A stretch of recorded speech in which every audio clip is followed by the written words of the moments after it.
The desperate call the War Council chamber fell silent as High Magistrate. Valoran pressed his slender fingers against the smooth surface of the data tablet. Around the circular table sat the 12 members of the Zorathi High Command, their bioluminescent skin patterns flickering with anxiety. The holographic display at the center showed their civilization's territory, once spanning 42 star systems, now reduced to just 17. Red markers indicated lost colonies, each one representing billions of lives displaced or destroyed. Valoran had ruled the Zorathi Collective for 30 cycles, guiding his people through prosperity and cultural achievement. His species had mastered faster-than-light travel 800 years ago and had spent centuries exploring, learning, and building peaceful relationships with neighboring civilizations. They had believed the galaxy was fundamentally good, that reason and diplomacy could solve any conflict. The Krell Dominion had shattered that belief in less than one standard year. Defense Coordinator Thysis stood, her movements graceful despite the weight of defeat she carried. The Zorathi had evolved on a world with low gravity and stable climate, making them tall and elegant but physically fragile by galactic standards. Thysa's voice carried the strain of someone who had watched every tactical plan crumble. The Krell advance continues without pause. Our fleet engaged them at the Meridian Outpost 3 days ago. We lost 8 cruisers and 2 carriers. The enemy lost nothing. They adapt to our weapons faster than we can modify them, and their aggression knows no restraint. They target civilian transports, medical stations, even agricultural platforms. There is no pattern we can predict, no protocol they follow.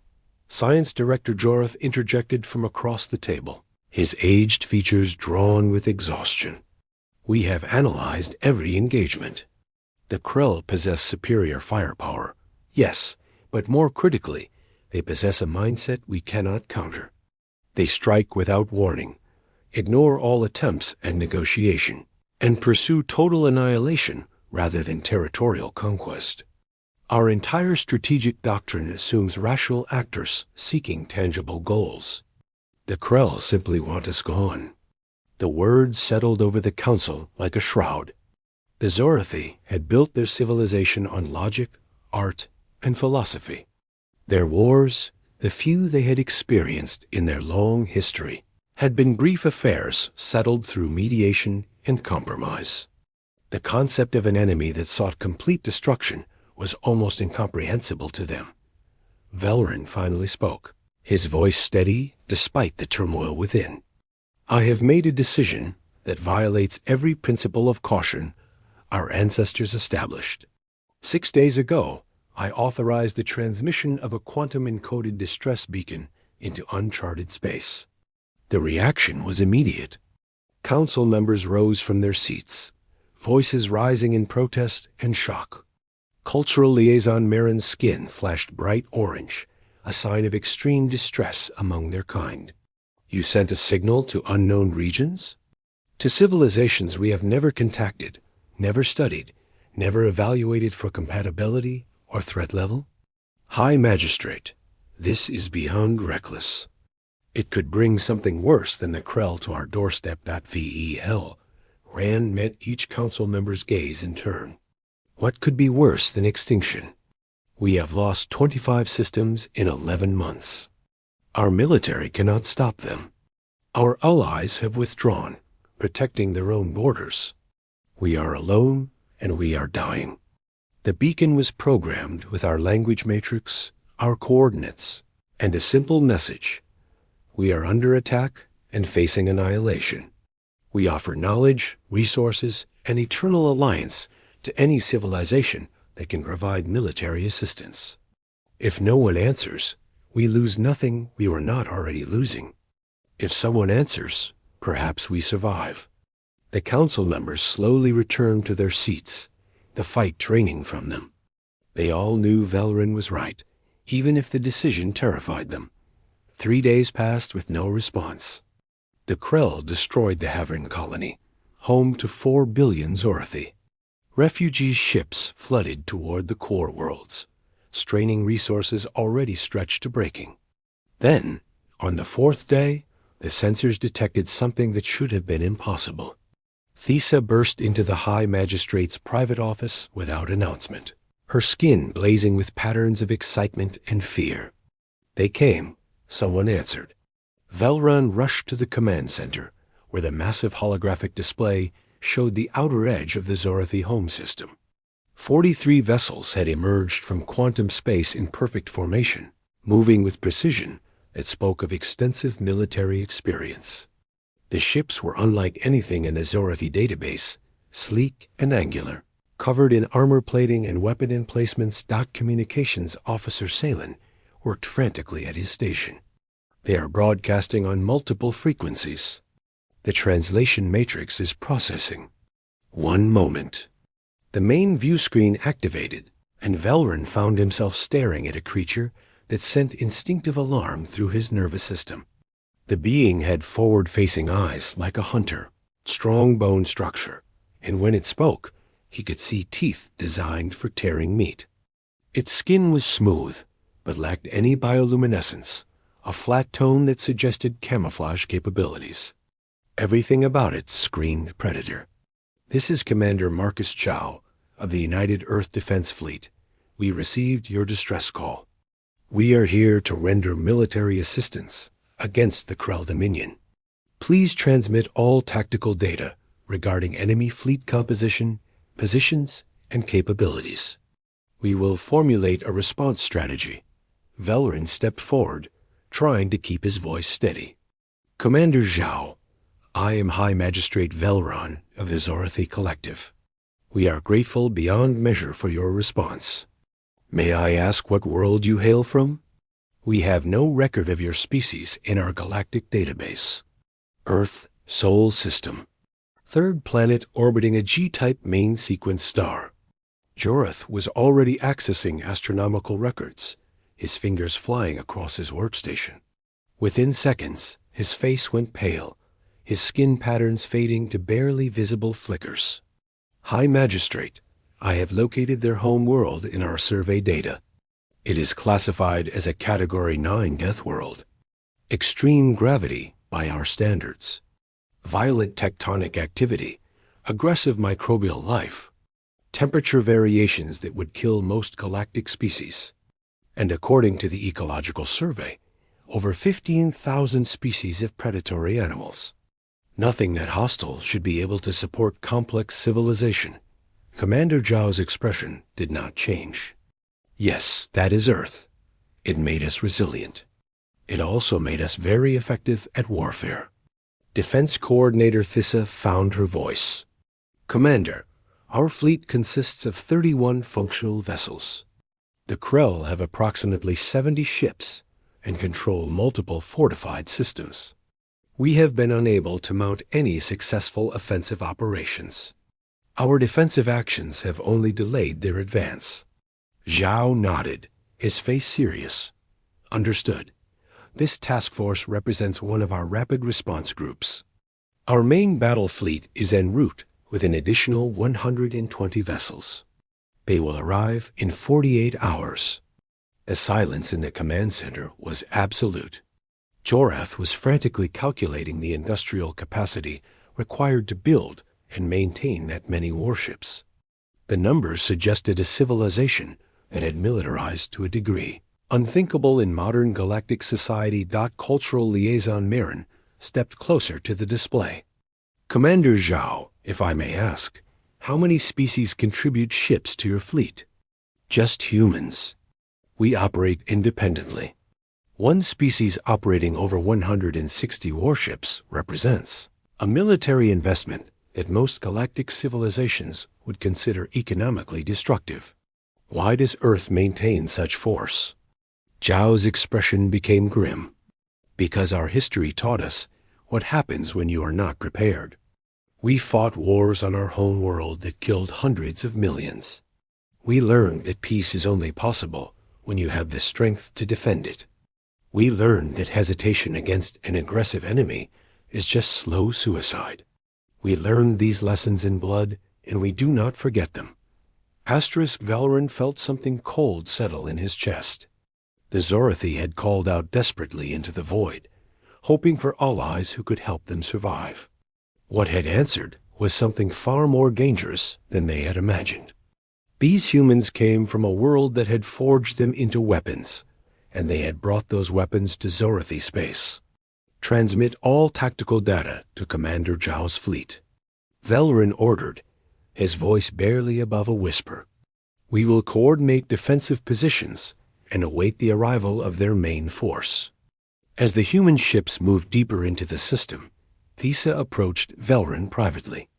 High Magistrate, what have we brought into our home? Valerin watched the predatory vessels glide across the display, each one bristling with armaments designed for one purpose only. Salvation, he said quietly. Or perhaps something we will regret more than the Krell. Only time will tell. Asterisk. The Deathworlders' answer. The human fleet established a perimeter around the Zorathi, homeworld within 12 hours of their arrival. Commander Zhao had transferred to the Zorathi flagship with a team of tactical officers, and the differences between the two species became starkly apparent. The humans moved through the corridors with aggressive efficiency, their heavy footfalls echoing in spaces designed for the light tread of Zorathi feet. They carried weapons even aboard allied vessels, and their eyes constantly scanned their surroundings with predatory awareness that made the Zorathi crew deeply uncomfortable in the strategic planning chamber. Zhao stood before the holographic display with his senior officers flanking him. Lieutenant Sarah Chun, his tactical specialist, pointed to a system marked in Krell red. This is the Korvax system. Intelligence indicates it serves as the primary staging ground for Krell operations in this sector. 12 orbital shipyards, extensive supply depots, and approximately 25 warships rotating through for repairs and resupply. The facilities are lightly defended because the Krell do not expect counterattack. Defense Coordinator Thissa stepped forward, her skin patterns showing deep concern. Commander, the Korvax system contains 3 inhabited moons. The populations are Zorathi civilians who could not evacuate before the Krell occupation. Any military action there risks massive collateral damage. Zhao turned to face her, his expression unreadable. What is the current status of those civilian populations under Krell occupation? Thisa's voice wavered. We have received fragmented reports. The Krell are using them as forced labor to support their military operations. Conditions are harsh, but they are alive. Then they are already casualties of war. Chan added, her tone matter of fact. The longer we wait, the worse their situation becomes. A quick, decisive strike gives them the best chance of survival. High Magistrate Valerin felt his heart's racing. You are proposing to attack a system with billions of our people still present. The risk is unacceptable. Zhao met his gaze steadily. With respect, High Magistrate, the risk of doing nothing is extinction. Every day we delay, the Krell fortify their positions and prepare their next offensive. We strike hard and fast at their logistics, and we cripple their ability to sustain operations in this region. Science Director Jorath studied the human commander with growing unease. Commander Zhao, your species clearly has extensive military experience. Can you tell us how many wars Earth has fought? Zhao glanced at Lieutenant Chun, who pulled up data on her portable terminal. In recorded history, approximately 15,000 distinct armed conflicts. Major wars involving multiple nations or continents number in the hundreds. Our most recent global conflict ended 80 years ago with casualties exceeding 60 million humans. The Zorathi Council members stared in horror. 15,000 wars. Their entire civilization had experienced perhaps a dozen minor conflicts in 3,000 years of recorded history. These humans came from a world that had been in almost constant warfare, where violence was not an aberration, but a fundamental part of their existence. Cultural Liaison Marin spoke carefully, trying to understand. Commander, How did your species survive such constant conflict? How did you build a civilization capable of reaching the stars when you are always destroying each other? Zhao's expression softened slightly. We survived because we learned. Each war taught us something.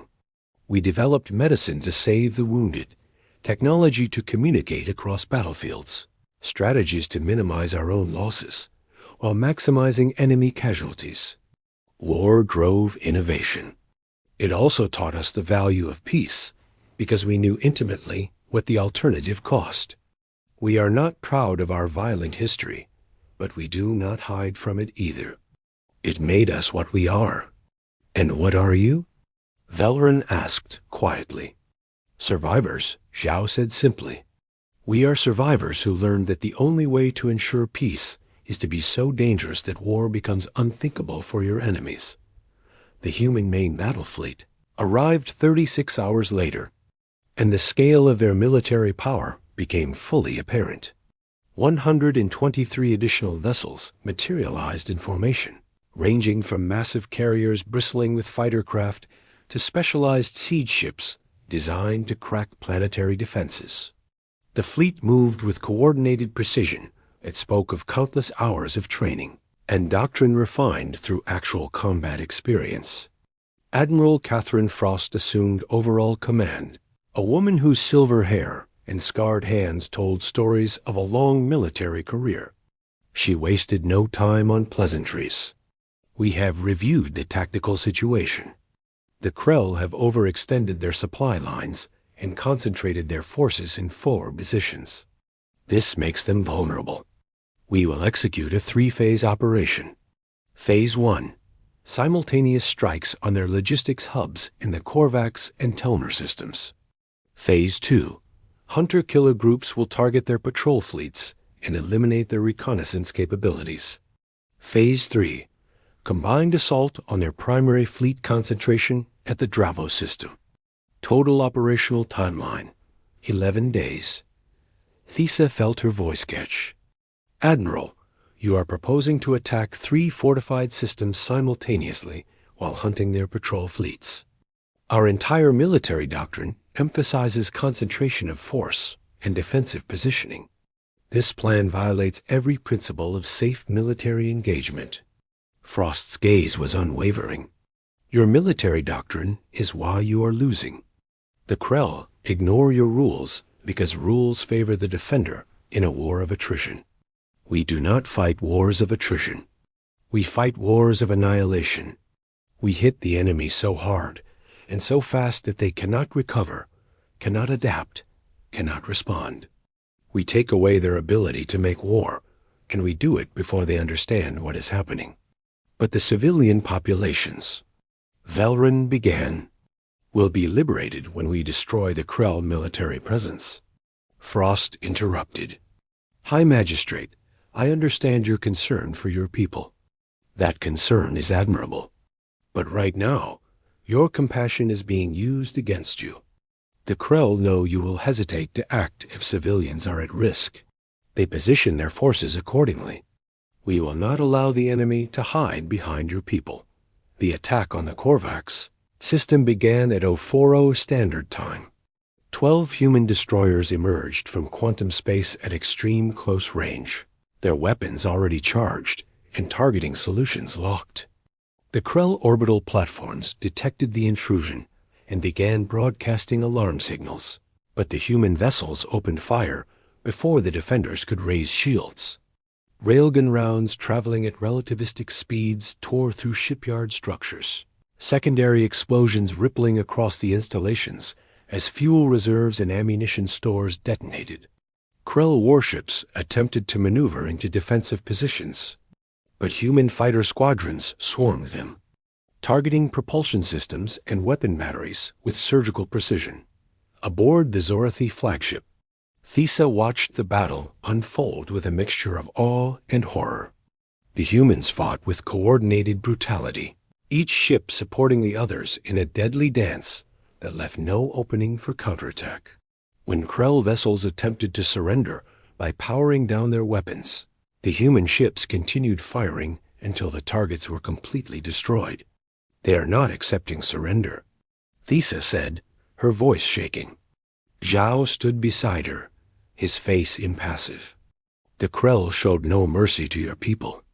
They targeted civilians, destroyed medical ships, and ignored every surrender your forces offered.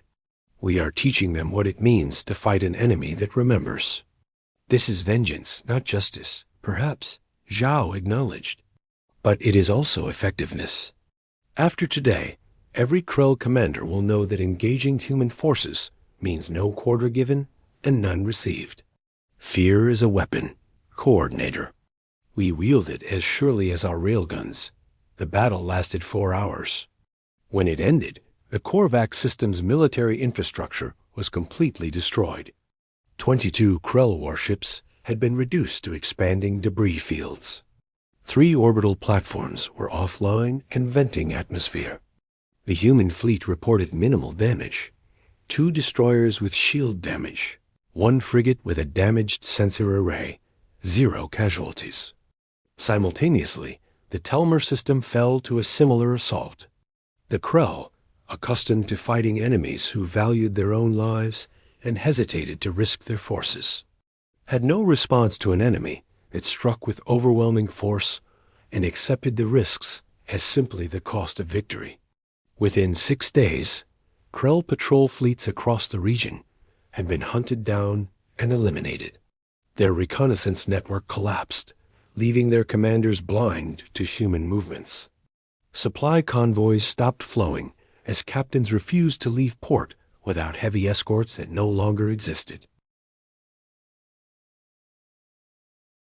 On the 7th day, Admiral Frost assembled the combined human and Zorathi fleets for the final assault on the Dravo system, where the main Krell battle fleet had concentrated. 53 Krell warships faced 163 human vessels and the 31 remaining Zorathi ships. The battle should have been decisive, but the Krell had one final surprise. Their flagship broadcasted on all frequencies, and a Krell commander appeared on the view screen. His reptilian features showed no emotion, but his words carried weight.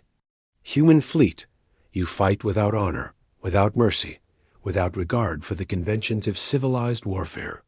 You are barbarians who bring only death. We offer terms of ceasefire and negotiation. Withdraw from this system, and we will discuss territorial boundaries and reparations. Admiral Frost's response was immediate and cold. You murdered billions of Zorathi civilians. You ignored every attempt at diplomacy. You pursued total war without restraint.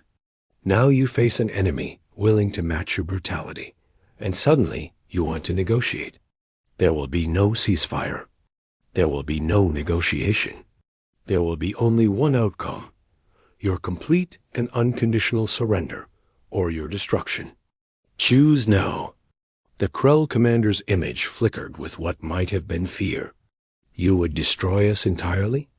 Over a conflict that does not even concern your species? We threaten no human worlds. Frost leaned forward. You threatened beings who called us for help. That makes it our concern. You want to know what humans are? We are the species that travels across the galaxy to fight someone else's war, because it is the right thing to do. We are the species that will burn your fleets to ash, because you hurt people under our protection. We are Deathworlders, and you just learned why that word should terrify you. The Battle of Dravos lasted 8 hours and ended with the complete destruction of the Krell battle fleet.